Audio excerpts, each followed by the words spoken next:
Jaalalli araarri waaqayyoo lafumaaf iddoo jirtanitti isiniif haa ta'u maatii waaqayyoo akkam jirtu fayyaa keessanii anis nagaa koontiraa akkam himee jirtu isin nagaa keessanii baga jiraattan egaa hordoftoonni amantaa kiristaanaa kan taatan kan addunyaa maraatti irratti argamtan baga guyyaa dhaloota gooftaa keenya qoricha keenya fayyisaa keenya guyyaa dhaloota isaa baga isiniin gahin jedha. Baga wajjimaan geenye egaa ayyaana kana sababeeffachuudhaan wanti nu hojjechuu qabnu waa baay'eetu jira innillee maal isinitti fakkaata kan beela nyaachisuu kan daaree uffata daara baasuu kan rakkatee qarqaaruu kana gaheen keenya jechuudha. Guyyaa kana nuti uffata keenya bichaa jijjiirrannee garaa keenyatti nyaannee quufnee bashannanu qofaa miti jechuudha. Kan raajoonni raajaa turan guyyaan dhugaas mul'ate. Guyyaadhaan dhalli addaam sanyiin addaam cubbuudhaan faalamnee gabrummaa daabiloos jala turre kan itti ifa baane guyyaan bilisummaa kan itti arganne waan ta'eef egaa hundi keenyayyuu gaarummaa hojjechuu mataa keenyaa fi waan gaarii haa hojjennu dhaloota keenyallee waan gaarii haa barsiisnu siniin jedha. Waaqayyoo haga biyya lafaa jaalatu irraa darbee tokkicha ilma isaa addunyaadhaaf kan gumaachee caqasa isaa Wangeela Yohaannis boqonnaa 3 lakkoofsa 16 irratti arganna. Egaa guyyaan dhalachuu isaa kana kan raajoonni raajedhaan dubbataa turanii abboonni darban seenan isaa caqasni isaa kaawwamee jira. መላ ዓለም ላይ የምትገኙ የክርስትና እምነት ተከታይ እንዴት ናችሁ? ሰላም ናችሁ? እንኳን ለጌታችን መድኃኒታችን ኢየሱስ ክርስቶስ ልደተ በዓል በሰላም በጤና በፍቅር በአንድነት አደረሳችሁ ላለው መልካም ገና በዓል ይሁንላችሁ። አያነ ጋሪ ስኒፋተው አያነ ሚልካይና አያነቲ ዋን ጋሪ ሆጀኑ አያነ ዋቀዮ ብያ ኬኛ አገራችን ሰላም እንደምትሆን እመኛለሁ። ምስራቾን ስንትማ ዋንጌላ ሉቃስ boqonnaa 2 lakkoofsa 10 maqaa abbaa kan ilmaa kan hafuura qulqulluu sadan waaqayyo tokko amiin. Gooftaan keenya Iyesuus Kiristoos baga jala bultii guyyaa dhaloota isaa isiniin gahisiniin jedha. Har'a magaalaa Daawititti qorichi keessan isiniif dhalateera kan jedhu Wangeela Luqaas boqonnaa 2 lakkoofsa 10 irratti. Dhalachuu Kiristoosin dura namoonni baay'een dhalachuu isaa dhalachaa akka turan beekamaa waan ta'eef waanuma ibsa isin barbaachisuu miti jechuudha kuni.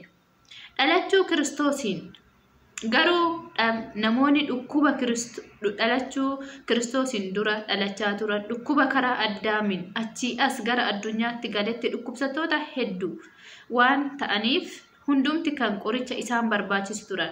Misraachoon har'a gara magaalaa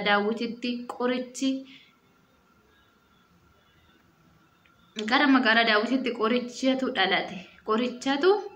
dhalate dubroo maaramirraa kan nuuf dhalate Wangeela Yohaannis Luqaas boqonnaa 2 lakkoofsa 11. Kanaafuu addunyaa kana keessatti ilma namaatiif qoricha ta'ee kan dhalate gooftaan keenya fayyisaa keenya Iyesuus Kiristoos qofaadha. Dhalachuu Kiristoosin dura hundi keenyayyuu dukkana isaa nama buruksu keessa turre. Misraachuun har'a garuu magaalaa Daawit keessatti ifatu dubroo maaramirraa dhalate Yohaannis boqonnaa 8 lakkoofsa 12. Egaa hundi keenyayyuu bara gabrummaa daabiloosiin jala turre. Dhalli namaa waggaa 5,000 gabrummaa jala ture. Guyyaa dhalachuu gooftaa keenya keetiin fayyinni kan argame baga ittiin isin gahen jedha. Asumaan maatii koo haadhmee koo kan irraa fagaadhee jiru baga siin gahen jedha guyyaa kana. Dhaamsin akka namoonni dursa kan hin dabarsuuf harmee kooti jechuudha. Maaliif harmeen koo yeroo ayyaanni dhufe kamuyyuu na yaadatti. Maaliif na yaadatti warra bira jiru dhaloota ishee ijoollee hundaa hin argiti. Nyaatanis dhuganis quufanis boo'anis gaddanis ni argiti. Ani garuu qaaman irraa fagaadhee waan hin jiruuf harmeen koo baay'ee dhibbatti yeroo ayyaana kamuu jechuudha. Anillee immoo akkasuma dhibbadha. Homaa jechuun hin danda'amu. Waaqayyo fayyaa nu godhee waggaa kana akkan harmee koo faana dabarsu na haa qarqaaru siniin jedha. Caqasa biraa sinii kenna. Misraachuun har'a garuu magaalaa Daawit keessatti jireenya ilma namaa hundaatu dubroo maaramirraa dhalate Yohaannis boqonnaa 3 lakkoofsa 36 irra jira. Inni magaalaa Daawit keessatti dhalate kun isa kiyyoo keessaa nu baasedha faarfannaa 125 boqonnaa 7 lakkoofsa 7 sorry. Kun magaalaa Daawit keessatti dhalate isa lola fannoo isaatiin ajjeesedha Efesoon boqonnaa 2 lakkoofsa 16. Inni magaalaa Daawit keessatti dhalate kun isa gabrummaa jalaa nu baasedha Galaatiyaa lakkoofsa boqonnaa 5 lakkoofsa 1. Inni magaalaa Daawit keessatti dhalate kun isa xalayaa du'aa nuuf barbadeessedha Qolaasiyaas boqonnaa 2 lakkoofsa 14. Inni magaalaa Daawit keessatti dhalate kun madaa isaatiin nu fayyiseera Isaayyaas boqonnaa 53 lakkoofsa 6. Inni magaalaa Daawit keessatti dhalate kun diinota isaa taanee otoo jirru akkanumaan isa nu jaalateedha Roomaa boqonnaa 5 lakkoofsa 10. Mee ilaala Waaqayyo oolmaa guddaa nuuf oole nuti diina isaa taane waan inni jedhu irra nu hojjennu isa kan fannisan isaaniifuu fayyina ta'e jechuudha gooftaan keenya. Inni magaalaa Daawit keessatti dhalate kun ba'aa hunduma keenyaaf nu baachuudhaaf isa jaalalaan ofitti nu waamaa jirudha Maatewos boqonnaa 11 lakkoofsa 28. Inni magaalaa Daawit keessatti dubroo Maariyaam irraa nuuf dhalate kun furtuu lubbuu keenya utubaa mana keenya hunduma keenya miidhagina eenyummaa keenya kan ta'edha jechuudha gooftaan keenya qorichi keenya fayyisaan keenya jechuudha. Seenaa ilma namaa keessatti nama taatee uumamtee qoricha ilmoo namaa jireenya ilmoo namaa nageenya ilmoo namaa kan deesse dubree Maariyaam qofiidha jechuudha. Isheen qulqulleettidha dubartoota hunduma keessaa kan filatamteedha. Waaqayyollee ishee jaalatee ishee filatee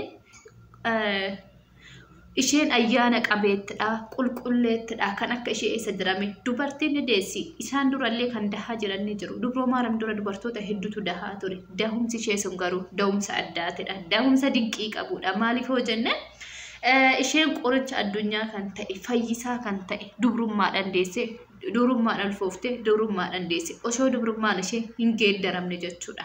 Garuu nuti dubartoonni fakkeenyaaf ni deenya dubrummaan keenya ni geeddarama garuu isheen hin geeddaramtu dhuguma inni waaqadha raajitu ta'e jechuudha yeroo kana. Kunis hojii Waaqayyoo waan ta'eef callisanii dinqisiifachuurraan ala akkana ta'e jennee mormuunis akkamitti ta'a jennee gaafachuunis hin dandeenyu. Isa dhalateef waaqeffannaa hayyama isaatiin ishee isa deesseef ammoo kabanya haa ta'u bara baraan ayyaana gaarii isiniif haa ta'u qophii kana qopheessee kan isiniif dhiyeesse ana Masiyaadha eebbisaati yookiin walatta samaayitti dhamaa maqaan koo cuuphaa yeroo naka abboota keenya na hiikaa na eebbisaa isiniin jedha. Waangila isaa abboota keenya caalaa beekee osoo hin taanetti caqasoota tokko dubbifadheen caqasa kana keessa fudhee fidee dhufe jechuudha. Maaliifan fidee dhufe caqasoota kana hunda isaa tokko dubbisuun yeroo dheeraa fudhata. Caqasni hafuura qulqulluu baay'ee dheeraadha. Hiikaan isaallee baay'ee guddaadha. Waaqayyoof galannaa ta'u kan amantaa kana naa kenne kan eebbisee guyyaa kanaan naga'e jechuudha. Gooftaan keenya fayyisaan keenya bakka jirtan hundaatti sanaa eegu ammallee fayyisaadha inni dhuguma inni fayyisaadha. Guyyaa addunyaan ittiin daa'e gabrummaa daabiloos injifatteedha guyyaan kuni. Ayyaanni kunis ayyaana gaarii, ayyaana gammachuu, ayyaana milkaa'inaa isiniif haa ta'u kan beela'e kan ittiin beela baastan hojii gooftaan keenya hojjetu hojjedha. Hundi keessanuu jechuudha addunyaarra deebi'a. Maaliifin akkana jedhe beektu? Nu hundi keenyayyuu guyyaa darbuudhaaf jirtuudha jennee waan xixiqqoo hojjechaa jirra. Guyyaan kun ni darbaa waan hin darbine hin jiru addunyaa kanarratti. Waaqayyo garuu hin darbu baraan jiraatadha jechuudha. Hojii isaa haa hojjennu. Kan beela'e Waaqayyo maal jedhaa Waangila Maatewos boqonnaa 24tti barichi bara dhumaati jedha. Barichi kun barri keessa jiru kun bara dhumaati. Obbolaan obbolaa irratti ni ka'u. Shakkitoonni amantii isaanii gananii ni deemu. Garuu kan jabaate hanga dhumaa dhaabbate akka milkaa'u gooftaan keenya qorichi keenya abboota irra bulee ergamoota irra bulee warra waangila nu barreessan irra bulee hafuura isaatiin akka isaan kana barreessanii waangila qulqulluu kana lafa nu ga'an jecha isaa ulfaataa kana lafa nu ga'an nu qarqaaree asiin nu ga'ee jira jechuudha. Galanni fobbaa bara hammaraa isaaf haa ta'u. Egaa hordoftoota kiyya jaalatamuuf kabajamu chaanela Masiihaadha eebbisaatiif warri haarawaa taatan laayik sheer sabskiraayib gochuudhaan walaa jajjabeessinu barnoota afuuraa kana booda akkan isiniif karaa chaanela kootiin dabarsu isiniif asumaanan isin affeera dirqama garuu chaaneliin koo hordoftoonni amantaa kana hordoftan warra amantaa biraallee ani qeequuf jeequu hin barbaadu kabajaa isinii qaba akkuma wal jaalanne akkuma biyya tokko qabnu akkuma biyya keessatti wal kabajnee waliin jiraachaa turre waliin tajaajilamaa turre har'allee waaqayyo walumaan nu haa jiraachisu kabajaa waliif haa qabaannu amantaa walii qeequun waaqa biratti fudhatama hin qabu nama xiqqeessuun nama arrabsu waangilli keenyallee hin eeyyamu jechuudha waangilli keenya maal jedha namni xiffii gama kanaan gaafa sirkutan ati immoo xiffii kana kenniif malee deebistee hin rukkutiin jedha jechuudha kanaafuu jecha waangilaa hojiirra oolchuu qabna itti fayyadama waaqayyo gooftaan keenya qorichi keenya fayyisaan keenya baraa hamma baraatti mana isaa keessatti nu haa qusatu siniin jedha warroonni haga ammaana caqasaa turtan warroonni barumsaan dubbachaa ture anarra kan dubbatee bule isin immoo gurratti dhaggeeffattan isiniif haa kennuun jedha dhaggeeffannee qofa dabarsin odoo hin taanetti kan hojiitti hiiknu waaqayyo nuuf haa godhu siniin jedha egaa hundumti keessanuu ayyaana gaarii ayyaana gammachuu ayyaana milkaa'inaa isiniif haa ta'u qorichi keenya fayyisaan keenya Yesuus Kiristoos bara hamma baraatitti mana isaa keessatti nu haa qusatu siniin jedha waan dhaggeeffataniif galatooma ayyaana gaarii baga hunduma jechuudha irra deebiidhaan baga geessanii hordoftoota amantaa kiristaanaa kan taatan kan addunyaa kamirraa jirtan jechuudha biyya Zaabaa biyya Awurooppaa biyya Eeshiyaa biyya Itoophiyaa biyya kamuu kan jirtan baga siniin ga'e siniin jedha nagaatti naaf tura haga sagantaa biraatiin walitti deebinutti oolmaa gaarii siniif haa ta'u.